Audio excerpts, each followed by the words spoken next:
Chemotherapy से होने वाले साइड इफेक्ट शायद सभी के लिए सबसे पहला डाउट या डर, कंसर्न, जो भी कहना है कहिए, सबसे पहले दिमाग में यही आता है, अच्छा कीमोथेरेपी लगेगी, ओ गॉड ये साइड इफेक्ट आएंगे, इसके साइड इफेक्ट तो ऐसे होते हैं, बीमारी से भी ज्यादा बुरी हालत हो जाती है, बीमारी से भी बुरा हाल हो जाता है। और जो सबसे ज्यादा कंसर्न वाली बात होती है ना कीमो के बाद जो साइड इफेक्ट दिमाग में आता है वो आता है हेयर लॉस, बाल्डनेस। और शायद मुझे लगता है कि फीमेल में ये बहुत मेजर कंसर्न होता है। तो सारी कीमो में सारे साइड इफेक्ट आते हैं, कॉमन साइड इफेक्ट आते हैं, या हर कीमो के साथ अलग अलग साइड इफेक्ट होते हैं? हेयर लॉस सारी कीमो में होता है। आज बहुत सारे कीमो से रिलेटेड होने वाले साइड इफेक्ट के बारे में डिस्कस करेंगे आज हम इस वीडियो में। मैंने इसके लिए हमारे मेडिकल ऑन्कोलॉजिस्ट को, जिन्होंने हमारे साथ ऑलरेडी बहुत सारे वीडियो शूट किए हैं, उनको इन्वाइट किया है। तो स्टार्ट करते हैं। थैंक यू डॉक्टर विक्रम, आप आए। और आज का जैसे कि आपने सुन ही लिया होगा कि हमारा टॉपिक क्या है। तो हमारा जो टॉपिक है वो यही है कि कौन सी कीमो क्या साइड इफेक्ट कराती है, या जो जर्नल साइड इफेक्ट होते हैं वो क्या होते हैं, वो एक बार बताइए, ताकि जो भी हमारे पेशेंट्स कीमो लेने जा रहे हों उनको पता हो कि क्या या साइड इफेक्ट वो फेस करेंगे। देखिए, कीमोथेरेपी के जो साइड इफ़ेक्ट्स होते हैं उसमें सबसे पहला जो इम्पोर्टेंट साइड इफ़ेक्ट है जिसको हमें रूटीनली मॉनिटर करना है वो है हेमाटोलॉजिकल टॉक्सिसिटीज़। यानी कि कीमोथेरेपी जो है हमारी बोन मैरो को हिट करती है, जिस कारण से नंबर 1 पे हमारे टीएलसी काउंट्स कम हो सकते हैं, न्यूट्रोपीनिया हो सकता है, नंबर 2 हीमोग्लोबिन या फिर प्लेटलेट्स भी कम हो सकते हैं। ये सबसे इम्पॉर्टेंट साइड इफ़ेक्ट है जिसकी वजह से हम लोग डे 8 पे, यानी कि आज कीमोथेरेपी लगाई, डे 8 पे हम लोग जो सीबीसी की रिपोर्ट है उसको रिपीट कराते हैं। उस रिपोर्ट के अंदर अगर हमें लगता है कि टीएलसी काउंट जो हमारा रिक्वायर्ड क्राइटेरिया है उससे कम हो, तो उसके लिए हम लोग उसको बढ़ाने के लिए इंजेक्शन देते हैं और पेशेंट्स को स्पेशल प्रिकॉशंस भी बताते हैं। तो basically myelosuppression most common side effect most है। कॉमन साइड लेकिन कुछ साइड इफेक्ट जो ज्यादातर पेशेंट बोलते हैं, नोजिया, वॉमिटिंग, आई थिंक वो भी हर कीमो के साथ ही होते हैं। हाँ, तो ये जो साइड इफेक्ट माइलोसप्रेशन है यानी कि ब्लड टॉक्सिसिटी, ये साइड इफेक्ट इसलिए ज़रूरी है क्योंकि इसकी वजह से पेशेंट को फेब्राइल न्यूट्रोपीनिया यानी कि तेज फीवर आ सकता है, इन्फेक्शन हो सकता है। इसलिए इस साइड इफेक्ट को सबसे पहले हमें दिमाग में रखना होता है। इसके सिवा जो दूसरा साइड इफेक्ट है जो मोस्ट इम्पॉर्टेंट है वो है chemo induced nausea and vomiting. Okay, तो जो ये माइलोसप्रेशन जैसे आपने बताया सभी कीमो के साथ आएगा। हाँ। और डोज डिपेंडेंट भी होगा, आई थिंक किसमें कितनी हाँ। डोज लग रही है उस पर भी डिपेंड करता है। हाँ, करता है बिल्कुल। Okay. कीमोथेरेपी के सारे साइड इफ़ेक्ट्स जो होते हैं वो अलग अलग कीमोथेरेपी के हिसाब से उनकी इंटेंसिटी अलग अलग होती है, और हम पे फिक्स चार्ट्स होते हैं कि कौन सी कीमोथेरेपी कौन सा साइड इफेक्ट करेगी। जैसे कि माइलोसप्रेशन है, कुछ कीमोथेरेपीज जो होती हैं जो बहुत ज़्यादा माइलोसप्रेशन करती हैं, कुछ कीमोथेरेपीज इतना ज़्यादा नहीं करती हैं। ऐसी नोजिया वॉमिटिंग है, कुछ कीमोथेरेपीज होती हैं हाईली एमिटिक होती हैं, उनके लिए हमें स्पेशल प्रिकॉशन लेनी होती है। उस कीमो के पहले, उस कीमो के दौरान, उस कीमो के बाद हम special high dose anti emetics देते हैं उनको प्रिवेंट करने के लिए। बनस्पत कुछ कीमोथेरेपी जिनमें बहुत ही माइल्ड वॉमिटिंग होती है, उसके हिसाब से हम एंटी एमिटिक्स की डोज को भी चेंज करते हैं। तो डॉक्टर साहब, जैसे आपने पुराने वीडियोस भी मेरे काफ़ी बनाए हुए हैं इम्यूनोथेरेपी से रिलेटेड, क्या ये साइड इफेक्ट उसके साथ भी होंगे? इम्यूनोथेरेपी, टारगेटेड थेरेपी, उससे भी रिलेटेड है? देखिए, थोड़ा सा बेसिक डिफरेंस जो इम्यूनोथेरेपी, टारगेटेड थेरेपीज और कीमोथेरेपीज में है वो मैं आपको बता देता हूँ। कीमोथेरेपी बेसिकली क्या करती है कि कोई भी ट्यूमर सेल होगा उसके अंदर जाएगी, उसके डीएनए को डैमेज करेगी, या फिर जो उसका रेप्लिकेशन का प्रोसेस है उसको हॉल्ट कर देगी, जिस वजह से वो ट्यूमर धीरे धीरे करके ख़त्म हो जाएगा। साथ में क्योंकि कीमोथेरेपी को तो इस बात का नहीं पता होता है कि कौन सा ट्यूमर है, कौन सा नॉर्मल बॉडी टिश्यू है, इसलिए वो नॉर्मल डीएनए को भी डैमेज करती है, जिस कारण से टॉक्सिसिटी होती है। बट नॉर्मल टिश्यूज़ के अंदर कैपेसिटी होती है कि वो अपने आप को रीजनरेट कर लेते हैं, जबकि कैंसर सेल्स में कैपेसिटी नहीं होती है। यही रीज़न है कि हम कीमोथेरेपी देते हैं तो डैमेज नॉर्मल टिश्यूज़ में भी होता है और कैंसर सेल्स में भी होता है। लेकिन नॉर्मल टिश्यूज़ जो कीमोथेरेपी की साइकिल्स होती हैं 1 हफ्ता, 2 हफ्ता, 3 हफ्ता, उस बीच में अपने आप को रिपेयर कर लेते हैं, और कैंसर सेल्स नहीं कर पाते हैं, इसलिए वो ख़त्म हो जाते हैं। बट ये जो 3 हफ्ते में नॉर्मल टिश्यूज़ रिपेयर तो करते हैं बट पूरी तरीके से रिपेयर नहीं हो पाते हैं, इस कारण से जो कीमोथेरेपी की टॉक्सिसिटीज़ होती हैं वो अपेरेंट हो पाती हैं। जबकि जो इम्यूनोथेरेपी है उसका मैकेनिज्म कीमोथेरेपी से अलग है। जैसा कि मैंने इम्यूनोथेरेपी के वीडियो में बताया था, ये किसी सेल को जाके डैमेज नहीं करते हैं, ये हमारे टी लिम्फोसाइट्स का जो इनिबिशन प्रोसेस जो कि कैंसर के सेल्स करते हैं, ये उस इनिबिशन को ख़त्म करते हैं। यानी कि कैंसर सेल ने जो टी सेल को रोका हुआ है, रुकावट पैदा की है टी सेल के काम करने में, ये उस रुकावट को ख़त्म करते हैं, जिससे कि हमारी बॉडी के टी सेल्स एक्टिवेट होते हैं और वो कैंसर के सेल्स को अटैक करते हैं। इसलिए इनका टॉक्सिसिटी प्रोफाइल अलग होता है, वो मैं बाद में बताऊंगा। उसके साथ में टारगेटेड थेरेपीज क्या होती हैं, बेसिकली हमारा जो भी सेल डिवाइड हो रहा है, कोई भी सेल, तो उसके अंदर कुछ सिग्नल्स होते हैं और जीन्स जो होते हैं हमारे शरीर में वो उन सिग्नल्स को रेगुलेट करते हैं। कोई भी कैंसर अगर प्रोलिफरेट हो रहा है तो यानी कि बॉडी के अंदर मैकेनिज्म है कि कब ब्रेक लगाना है और कब गाड़ी को आगे बढ़ाना है। लेकिन अगर किसी कारण से किसी जीन के अंदर, किसी ब्रेक के अंदर म्यूटेशन हो जाए और ब्रेक ही ना लगे तो वो सेल्स जो है वो प्रोलिफरेट होता रहेगा, गाड़ी चलती रहेगी। तो बेसिकली हम उन जीन्स को कुछ मॉलिक्यूलर स्टडीज़ के द्वारा आइडेंटिफाई कर लेते हैं और उन टारगेट्स के लिए स्पेसिफिक ड्रग्स जो बनी हुई हैं उन ड्रग्स को देते हैं, जिनको कि हम टारगेटेड थेरेपीज कहते हैं। ओके, तो ये मतलब कुल मिला के डिपेंड कर रहा है कि क्या ट्रीटमेंट चल रहा है, टारगेटेड है या इम्यूनो है या साइटोटॉक्सिक कीमोथेरेपी है, as compare to the remaining targeted and the immuno cytotoxic chemotherapy में ज्यादा साइड इफेक्ट आएगा। तो ये हर ऑर्गन वाइज साइड इफेक्ट होता है, लाइक जीआई के साइड इफेक्ट भी कुछ आएंगे, तो वो क्या आएंगे डॉक्टर साहब? बिल्कुल, देखिए जैसे कि कीमोथेरेपी है पूरी बॉडी के अंदर सर्कुलेट होगी, तो जो मेजर टारगेट्स हैं कीमोथेरेपी के बताया, number 1 blood, number 2 nausea vomiting, number 3 diarrhoea, constipation, क्योंकि हमारे मुंह से लेके नीचे एनल कैनाल तक सारा जो हमारा म्यूकोसा है जीआई ट्रैक्ट का वो उसको इफेक्ट करेगा। उसमें मुंह में अल्सर हो सकते हैं, गले में अल्सर हो सकते हैं, पेट में छाले हो सकते हैं, जलन हो सकती है, या फिर लूज मोशन हो सकते हैं, एसिडिटी हो सकती है, कॉन्स्टिपेशन हो सकता है, या फिर एनल ब्लीडिंग भी हो सकती है। नेक्स्ट जो साइड इफेक्ट कॉमन है जो पेशेंट्स बताते हैं दैट इज फेटीक, कीमोथेरेपी इंड्यूस फेटीक, तो उसकी वजह से ये भी हो सकता है। तो क्या कुछ ऐसा प्रिवेंटिव मेजर्स है जो हम पेशेंट को पहले से बता दें कि अगर आप ये करेंगे तो साइड इफेक्ट कम आएंगे, कुछ ऐसा होता है आपकी मेडिसिन के अलावा, लाइक हाइड्रेशन बताना, या वो आइस चिप्स का मैंने काफी कुछ सुना था कि म्यूकोसाइटिस ना हो, मुंह में छाले ना हो, उसके लिए हेयर लॉस के लिए शायद कुछ बताते हैं। एक्चुअली जब भी हम किसी पेशेंट को कीमोथेरेपी देते हैं, ये बहुत ही इंपॉर्टेंट चीज़ है, मैं सारे पेशेंट्स को स्पेसिफिकली एम्फेसाइज करके बताना चाहता हूँ। जब भी हम कीमोथेरेपी देते हैं तो जैसी कीमोथेरेपी बॉडी के अंदर जाती है तो विद इन फ्यू मिनट्स और आवर्स जो हमारे टारगेट्स होते हैं कीमोथेरेपी के वहाँ पे जाके अटैच हो जाती है।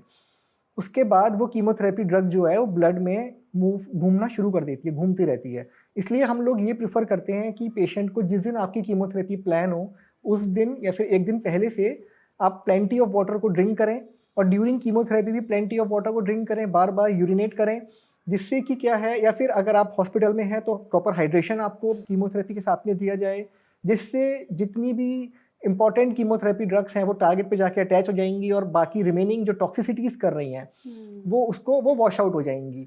तो ड्यूरिंग कीमोथेरेपी और कीमोथेरेपी के 1 या 2 दिन तक कोशिश करें कि वाटर इनटेक थोड़ा सा बढ़ाएं, इससे साइड इफेक्ट्स को हम कम कर सकते हैं। ओरल अल्सरेशन के लिए अगर बात करें तो देखिए कीमोथेरेपी से अगर अल्सर होगा तो उसमें जो कॉम्प्लिकेशन होती है वो इन्फेक्शन की होती है। तो इसलिए डे 1 ऑफ कीमोथेरेपी से हम एडवाइस करते हैं ओरल हाइजीन जो है वो बहुत इंपॉर्टेंट है। तो प्रॉपर डे 1 से आप मॉर्निंग और इवनिंग में ब्रश करिए, प्लस जो गार्गल्स हैं, जो बेंजाइडामीन गार्गल्स हैं WHO द्वारा रिकमेंडेड हैं स्पेसिफिकली कीमोथेरेपी के लिए, कोई और गार्गल्स जो हैं वो कैटेगरी 2 में आते हैं, उन गार्गल्स को आप दिन में 3 से 4 बार रूटीनली करें। भले ही आप ये बोलो कि मेरे को अभी तो अल्सर नहीं हुए हैं, बट प्रिवेंटिव मेजर की तरीके से आपको जो है उन गार्गल्स को यूज़ करना है। और नंबर 3 अपनी डाइट में जो है वो स्पाइसेस को और जो मिर्च है उसको ना के बराबर लेना है, क्योंकि मैंने कहा ना कि पूरा जीआई मिकोजा आपका कीमो से जो है वो ससेप्टेबल है डायरिया, लूज मोशन होने के लिए या फिर एसिडिटी के लिए।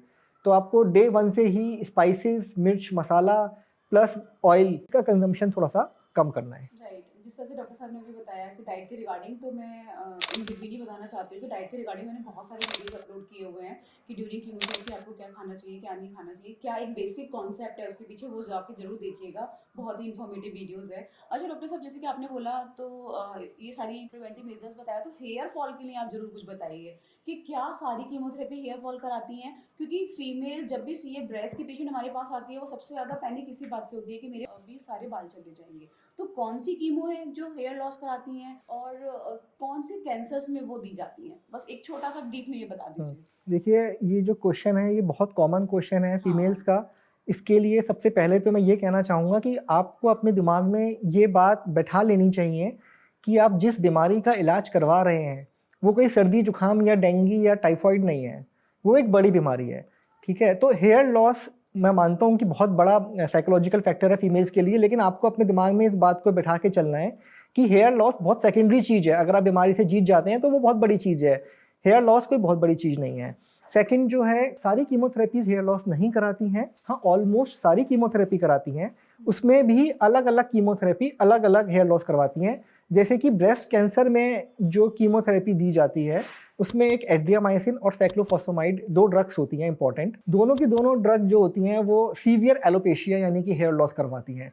तो ब्रेस्ट पेशेंट्स में 100% हेयर लॉस है और ये गारंटेड है। कोई पेशेंट ब्रेस्ट का ऐसा नहीं मिलेगा जिसमें कि हेयर लॉस नहीं हो। बाकी ब्रेस्ट कैंसर में फर्दर थेरेपीज में टैक्सिन्स यानी कि डोसीटैक्सेल या पैक्लिटैक्सेल भी यूज किया जाता है, वो भी हेयर लॉस करवाता है। इसके सिवा अगर हम बात करें कोलोन कैंसर की, कोलोरेक्टल या फिर स्टोमक कैंसर की, वहाँ पे जो मेडिसिन यूज करते हैं उसमें एक 5-FU मेडिसिन है, वो भी हेयर लॉस कराती है, लेकिन उसका हेयर लॉस 100% नहीं होता है, पैची हेयर लॉस होता है। आपके हेयर्स जो हैं वो स्पार्स हो जाएंगे, हल्के हो जाएंगे, बट फुल हेयर लॉस नहीं होगा। अब अगला इंपॉर्टेंट पॉइंट ये है कि हेयर लॉस हम प्रिवेंट कर सकते हैं या नहीं कर सकते हैं। देखिए, इस पे काफ़ी सारी रिसर्च है, वो ऑनगोइंग है, बहुत सारी मेडिसिन और बहुत सारे टेक्निक्स को वो लोग रिसर्च कर रहे हैं। उसमें एक टेक्निक जिसपे कि अभी काम चल रहा है वो कूलिंग कैप्स है। बेसिकली होता क्या है कि हम ये चाहते हैं कि जब हम कीमोथेरेपी दें तो हमारी कीमोथेरेपी बेसिकली स्कैल्प जो होता है उसके फॉलिकल्स में आके डिपॉजिट हो जाती है, जिस कारण से वो हेयर लॉस कराती है। हम चाहते हैं कि हमारे फॉलिकल्स की ब्लड सप्लाई इतनी कम हो जाए कीमोथेरेपी के दौरान कि वहाँ पे कीमोथेरेपी पहुँच ही ना पाए, तो इसलिए हम उसको ठंडा रखने की कोशिश करते हैं स्कैल्प को। तो कूलिंग कैप्स होती हैं, उसमें एक स्पेसिफिक टेम्परेचर होता है, वो प्रॉपर मशीन होती है, वो पहनी जाती है और वो स्कैल्प का टेम्परेचर इतना रखती है कि उस दौरान कीमोथेरेपी स्कैल्प तक नहीं पहुंच पाती है। तो इसलिए फॉलिकल्स तक जो डोज पहुंचनी चाहिए वो नहीं पहुंचती है। बट प्रैक्टिकली स्पीकिंग मैंने बहुत सारे पेशेंट्स को कूलिंग कैप में देखा है और हाँ, और हेयर लॉस जो है उससे मेरे को लगता नहीं कि बहुत प्रिवेंट हो पाता है। 10% पेशेंट्स ही ऐसे हैं जिनमें पार्शियल हेयर लॉस होता है, बट हेयर लॉस तो सब में ही होता है। बट आई थिंक मुझे लगता है ना कि ये अच्छी बात है कि हेयर लॉस होने के बाद जब हेयर बहुत अच्छी क्वालिटी का आता है, हाँ हाँ, आ भी जाता है, अब बहुत ही अच्छी क्वालिटी का, टेक्सचर वाइज बिल्कुल बहुत अच्छा बिल्कुल आता है। बिल्कुल। तो जो ये बाद में जो हेयर्स आते हैं उसमें कितना टाइम लगता है? अप्रॉक्स 6 मंथ अराउंड लग जाता है। एक तो देखिए, ड्यूरिंग कीमोथेरेपी आपको एक बहुत इंपॉर्टेंट सजेशन है, अभी तो वैसे भी सर्दी आ गई है तो आप स्कार्फ पहन सकते हैं या फिर अपना जो साड़ी या दुपट्टा उससे ढक सकते हैं। अदरवाइज बहुत ही प्रैक्टिकली स्पीकिंग एक विग परचेज कर लीजिए फॉर अ टाइम, और कीमोथेरेपी खत्म होने के 6 to 8 वीक्स के अंदर दोबारा से हेयर्स ग्रो होने शुरू हो जाते हैं और हेयर्स जो हैं 100% वापस आ जाते हैं और पहले से अच्छे थिक टेक्सचर के होते हैं, थोड़े से कर्ली होते हैं, बट जो हेयर वापस आते हैं दैट इज 100% वापस आ जाते हैं वो। तो यही कीमो अगर किसी और कैंसर के लिए मेल में लग रही है तो उनमें भी हेयर लॉस होगा? बिल्कुल है ना? बिल्कुल मतलब बिल्कुल। कीमो रिलेटेड है ये हेयर लॉस, बट वो आ जाता है चाहे वो मेल को हो या फीमेल को हो। एंड सेकंड मुझे ये भी पूछना था कि बहुत से लोगों को मैंने देखा है कि नेल बड्स ब्लैक हो जाते हैं, पाम ब्लैक हो जाता है, यहाँ ब्लैक हो जाता है, तो वो उस चीज के लिए भी लोग बहुत परेशान होते हैं और झंझनाहट की कंप्लेंट बहुत ज्यादा करते हैं कीमो के बाद। तो ये देखिए कितना कॉमन है? देखिए, ब्लैकनिंग की जिन पेशेंट्स के लॉन्ग ड्यूरेशन कीमोथेरेपी लग रही है, स्पेसिफिकली जो कोलोरेक्टल पेशेंट्स हैं जिनके कि आंतों का कैंसर है, पेट का कैंसर है, 5-FU मेडिसिन जो होती है, अदरवाइज बहुत सारी कीमोथेरेपी और भी। तो जैसा मैंने कहा कि वो शरीर से निकलती तो रहती हैं, लेकिन टाइम के साथ में पेरिफेरल एरिया में डिपोजिशन उनका हल्की हल्की डोज में होना शुरू हो जाता है। तो लॉन्ग टर्म के बाद 6 महीने 7 महीने कीमोथेरेपी लगवा रहे हैं तो ब्लैकनिंग ऑफ नेल्स और हाथ का ये पाम्स एंड सोल्स की ब्लैकनिंग होना ये कॉमन है। इसमें बिल्कुल भी घबराने की बात नहीं है। आप केवल अपना वाटर इनटेक जो है वो अच्छा रखिए, हाइड्रेशन अच्छा रखिए। कीमोथेरेपी ख़त्म होने के 6 to 8 वीक्स के अंदर धीरे धीरे करके जो है वो नई स्किन, नए नेल्स आ जाते हैं और ये कम्प्लीटली रिवर्सिबल साइड इफेक्ट है। हाँ, टिंगलिंग सेंसेशन जो आप बताते हैं, कुछ स्पेसिफिक मेडिसिन हैं जैसे कि टैक्सियन कैटेगरी की मेडिसिन होती हैं जिसमें कि जो पेशेंट्स हैं वो जानते होंगे नैप पैक्लिटैक्सेल, डोसीटैक्सेल और ये पैक्लिटैक्सेल या कैप्सिटाबीन है। ये कुछ मेडिसिन जो होती हैं वो टिंगलिंग सेंसेशंस हाथ में कराती हैं। अगर आपको लगता है कि आपके हाथ पैरों में सुइयाँ चुभ रही हैं तो अपने डॉक्टर से कंसल्ट कर सकते हैं। उसमें ग्रेडिंग के हिसाब से डॉक्टर ट्रीट करते हैं। अगर अर्ली ग्रेड है तो हम पे मेडिसिन होती हैं, हम नर्व स्ट्रेंथनिंग मेडिसिन दे देते हैं, आपको थोड़ा सा पेन किलर दे देते हैं। बट अगर हमें लगता है डॉक्टर को कि वो ग्रेडिंग जो है वो 2 और 3 की कैटेगरी में आ रही है, उस केस में हम डोज कम करते हैं। और अगर एडवांस ग्रेडिंग 3 और 4 में आ रही है तो उस ड्रग को हमें फिर रोकना भी पड़ सकता है। ओके, तो डॉक्टर साहब कुछ ऐसे भी साइड इफेक्ट जो परमानेंट होता हो, मतलब लाइक जिससे पेशेंट को या फैमिली मेंबर्स को पता होना चाहिए कि परमानेंट साइड इफेक्ट, जैसे कि मेरी फील्ड में होता है तो मैं बता के रखती हूँ, तो क्या आपकी फील्ड में भी कुछ ऐसा है? उससे पहले डॉक्टर रेखा, एक बहुत ही इंपॉर्टेंट साइड इफेक्ट जो हम मिस कर रहे हैं दैट इज इनफर्टिलिटी। हाँ, ये भी एक बहुत इंपॉर्टेंट साइड इफेक्ट है और बहुत सारे पेशेंट्स जो होते हैं वो हमारे पास आते हैं, पूछते हैं। तो हमारा यंग पेशेंट्स को ये एडवाइस है कि अगर आपकी फैमिली कंप्लीट नहीं हुई है तो हम ये उनको एडवाइस करते हैं प्रिफरेबली कि वो अपना स्पर्म या ओवम प्रिजर्वेशन करा लें। ये एक बेटर आइडिया है कीमोथेरेपी शुरू करने से पहले, इफ़ दे वांट कि आगे फैमिली उनको अपनी कंटिन्यू करनी है। इन केस अगर पेशेंट उस टाइम पे स्पर्म या ओवम प्रिजर्वेशन नहीं करा पाता है तो देखिए डेटा बहुत सारे हैं, बट अमूमन ऐसा देखा गया है कि most of the chemo induced infertility जो है 2 से 3 सालों में रिवर्स हो जाती है। लेकिन ये अभी एक बहुत बड़ा क्वेश्चन इस चीज़ के ऊपर है कि वो क्वालिटी ऑफ ओवम या स्पर्म जो आते हैं वो शायद उतने अच्छे नहीं होते हैं जो पहले होते हैं। प्लस जो परसेंटेज रिगेन होती है उसके ऊपर भी बहुत बड़ा क्वेश्चन मार्क है कि वो 100% उतनी क्वांटिटी में बनेंगे या नहीं बनेंगे। तो इसलिए ऐसे पेशेंट्स को हम एडवाइस करते हैं कि अगर आप यंग हो तो better to go for fertility preservation before starting the chemotherapy. Right. And जो अभी मैंने क्वेश्चन पूछा था कि कुछ परमानेंट साइड इफेक्ट होते हैं क्या? देखिए परमानेंट साइड इफेक्ट जब भी हम किसी पेशेंट को कीमोथेरेपी देते हैं तो हम उसको बेस लाइन पे उसका हार्ट का echo, liver function test, kidney function test, blood parameter, सारे पैरामीटर्स कराते हैं और उनको हर कीमोथेरेपी से पहले टेस्ट करते हैं। उसका रीज़न यही होता है, अगर मान लिया किसी पेशेंट को कार्डियोटॉक्सिसिटी हो रही है और हमें लग रहा है कि उसमें सिम्टम्स आ रहे हैं और हम उसको अगर टेस्ट कराते हैं तो हम उस टाइम पे उसको रोक देते हैं। ऐसे न्यूरोपैथी का मैंने बताया, सिस्प्लेटिन एक मेडिसिन है, वो न्यूरोपैथी करती है। बट अगर हमें लगता है कि पेशेंट बता रहा है टिंगलिंग सेंसेशन हो रही है तो एक टाइम होता है कि हमें उसको समझ के ग्रेड 3 और 4 में उसको रोक देना चाहिए। कोई भी साइड इफेक्ट अगर प्रोलॉन्ग है, किडनी फंक्शन डिरेंज हो रहा है और हम उसको नेक्स्ट साइकिल कीमो दे रहे हैं तो वो फिर परमानेंट में कन्वर्ट हो सकता है। इसलिए हम लोग खुद ही अपने आप से ही सारी कीमो से पहले सारे ब्लड पैरामीटर्स को चेक करते हैं, प्लस पेशेंट के सिम्टम्स को पूछते हैं। तो इसलिए ऐसा कोई साइड इफेक्ट है नहीं जो परमानेंट कोई डिसेबिलिटी कीमोथेरेपी की वजह से हो। राइट, यानी कि अगर जो चांसेस होते हैं कि परमानेंट में कन्वर्ट हो सकता है तो कीमोथेरेपी ही डिसकंटिन्यू की जाती है। एंड बीच बीच में इन्वेस्टिगेशन कराने का पर्पस भी वही होता है। जैसे कि पेशेंट बहुत डिस्टर्ब हो जाते हैं कि अभी तो इको कराया था, 2 साइकिल बाद फिर इको करा रहे हैं। तो अगर डॉक्टर कोई एडवाइस कर रहे हैं, कोई इन्वेस्टिगेशन करा रहे हैं तो उसका पर्पस कहीं ना कुछ यही होता है, वो आपके मतलब भले के लिए ही होता है। तो ये कुछ I think common side effect है, इसके अलावा कीमोथेरेपी के बताएंगे? अब इम्यूनोथेरेपी की अगर हम बात करें, हालांकि वो वीडियो हमने बनाया है बट उसके बाद भी बेसिकली मैंने ऐसे बताया है कि इम्यूनोथेरेपी का मैकेनिज्म बता दिया है, वो कीमोथेरेपी की तरह नहीं होता है। तो इम्यूनोथेरेपी में कोई नोजिया, वॉमिटिंग, ब्लड काउंट्स कम होना, कॉन्स्टिपेशन, डायरिया, ऐसा कोई साइड इफेक्ट नहीं होता है। Normally immunotherapy is very well tolerable, बहुत अच्छे से पेशेंट लगाते हैं और मैंने 3-3 साल तक पेशेंट्स को इम्यूनोथेरेपी लगाते देखा है, कोई प्रॉब्लम नहीं होती है। इम्यूनोथेरेपी का कुछ डिफरेंट प्रोफाइल होता है साइड इफेक्ट्स का, जैसे कि इन्फ्यूजन जब कीमो इम्यूनोथेरेपी दे रहे हैं तो कुछ पेशेंट्स को रिएक्शन हो सकती है। अदरवाइज इम्यूनोथेरेपी का प्रोफाइल जिन पेशेंट्स में होता है सब में नहीं होता। अगर होगा तो ऐसे होगा कि 3 से 4 हफ्ते पे पेशेंट को रैशेज आने शुरू हो जाएंगे, हाथों पे, पैरों पे, फिर पेट पे या पीठ पे। 4 से 6 हफ्ते के अंदर पेशेंट्स को लूज मोशन होंगे, वो लूज मोशन रुकेंगे ही नहीं, उसके इंट्रैक्टेबल डायरिया हो जाएगा उसको। या फिर 6 से 8 हफ्ते पे पेशेंट्स को लिवर फंक्शन डिरेंज होने शुरू हो जाएंगे। 8 से 10 हफ्ते पे पेशेंट का रीनल फंक्शन या फिर लंग में इन्फेक्शन आ जाएगा। तो वो एक डिफरेंट प्रोफाइल होता है इम्यूनोथेरेपी के साइड इफेक्ट्स का, और सारे पेशेंट्स में नहीं होता है, वो कुछ पेशेंट्स में होता है। जिन पेशेंट्स में होता है उसमें हमें ग्रेड के अकॉर्डिंग उसको तो डिसकंटिन्यू कुछ करना ऐसा होता है कि है। पहले से पता लगा लें कौन सा इम्यूनोथेरेपी के लिए सेंसिटिव है या नहीं है, किसी को रिएक्शंस आ सकते हैं, नहीं, ऐसा कुछ नहीं। नहीं होता है, वो लगने के बाद ही पता चलेगा। अच्छा डॉक्टर साहब, जब हम साइड इफेक्ट की बात कर रहे हैं तो मैं हार्मोन थेरेपी का भी कुछ आपसे साइड इफेक्ट पूछना चाहती हूँ कि क्या होते हैं और कौन सी hormone therapy most commonly use हो रही है, उसके क्या साइड इफेक्ट होते हैं, थोड़ा सा ब्रीफ में बता दीजिए। देखिए हार्मोनल थेरेपीज बेसिकली हम 2 जगह प्राइमरीली यूज़ कर रहे हैं। एक तो हम ब्रेस्ट में यूज़ कर रहे हैं और दूसरा जो हम यूज़ कर रहे हैं वो प्रोस्टेट कैंसर में यूज़ कर रहे हैं। ब्रेस्ट में 2 तरह की हार्मोन थेरेपी मेनली यूज़ कर रहे हैं। एक टैमॉक्सिफेन होती है जो कि प्री मेनोपॉजल फीमेल्स में यूज़ करते हैं, और दूसरी लिट्रोजोल या एनोस्ट्रोजोल जिसमें एरोमेटेज इनहिबिटर्स कहते हैं, जो कि पोस्ट मेनोपॉजल फीमेल्स में यूज़ करते हैं।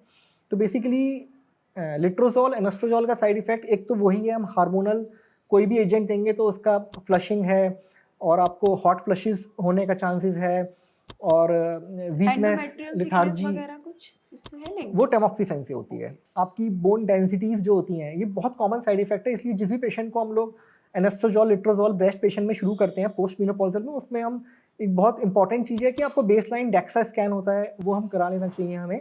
उसके बाद 2 से 3 साल पे डेक्सा स्कैन को हमें रिपीट करना चाहिए। तो उसमें अगर हमें लग रहा है कि ऑस्टियोपोरोसिस हो रहा है तो उसके अकॉर्डिंगली ग्रेड 1, ग्रेड 2, ग्रेड 3 के अकॉर्डिंगली हम उसके अंदर मेडिसिन को ऐड कर देते हैं।